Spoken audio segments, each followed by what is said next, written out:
Hei! Tällä videolla katsotaan umpinaisen jiirilauteen asennus. Aluksi kiinnitetään asennustuet toimittajan antamien korkojen mukaan.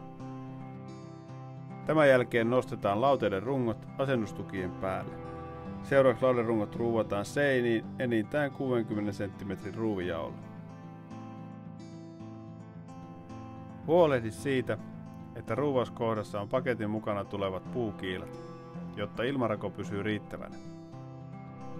Lasiseinällisessä kohteessa rungon etuosaan ruuvataan tukijalat. Säädä runko suoraan jaloissa olevilla säätötassuilla.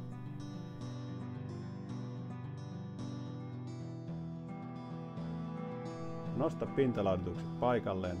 Halutessasi voit ruuvata ritilät rungon taustasta kiinni.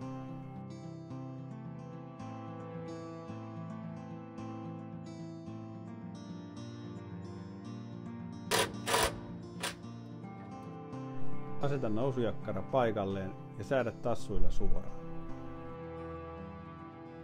Viimeisenä asenna selkänoja paikalleen. Sopiva korkeus on 20–25 senttiä ylälauteen pinnasta selkänojan alareunaan.